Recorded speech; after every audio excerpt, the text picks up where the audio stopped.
मेरा यह मानना है कि इतिहास और शक्ति दोनों एक दूसरे के पूरक हैं, क्योंकि दुनिया में शक्तिशाली लोगों का ही इतिहास लिखा जाता है। आप पूरा इतिहास उठाकर देख लीजिए। आप महमूद गजनवी का इतिहास पढ़ते हैं कि भारत पर 17 आक्रमण हुए। उन 17 आक्रमण के दौरान कौन राजा हुए, क्या कर रहे थे, हम नहीं जानते हैं, लेकिन महमूद को जानते हैं, क्योंकि महमूद जो है शक्तिशाली था।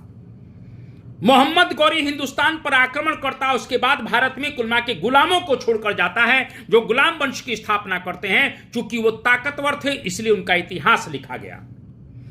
शक्तिशाली व्यक्ति के साथ इतिहास चलता है। अलाउद्दीन के साथ इतिहास चल रहा है, मोहम्मद बिन तुगलक के साथ इतिहास चल रहा है। क्यों चल रहा है? क्योंकि वो शक्तिशाली थे। बाबर समरकंद से चलता है और हिंदुस्तान को रौंदता है। आप इस बात को ध्यान रखिएगा, पानीपत के मैदान में इब्राहिम लोदी को पराजित करके मार देता है और दिल्ली के सिंहासन पर बैठकर मुगल वंश की स्थापना करता है, और वह मुगल वंश 350 वर्षों तक चला। बाबर का इतिहास इसलिए लिखा जाता है क्योंकि बाबर शक्तिशाली है। बाबर ने संघर्ष करके शक्ति को अर्जित किया। मेरा सिर्फ कहने का मतलब यह है कि शक्तिशाली बनिए। वीर भोग्या वसुंधरा, इस धरा को वही भोगता है जो वीर होते हैं। पांचाल नरेश द्रुपद के यहां द्रौपदी का स्वयंवर चल रहा था। आखिर द्रौपदी ने किसका वर्ण किया? एक शक्तिशाली व्यक्ति का वर्ण किया है, जिसका नाम अर्जुन है। इसीलिए धरा को भोगने का अधिकार सिर्फ और सिर्फ शक्तिशाली लोगों के साथ है।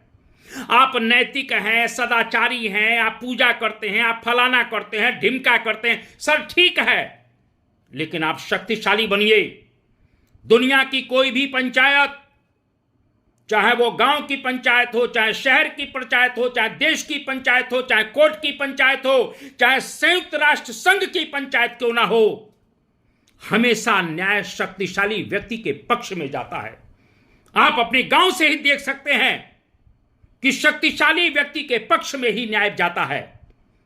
इसलिए मेरा आप लोगों से यही कहना है कि आप शक्तिशाली बने।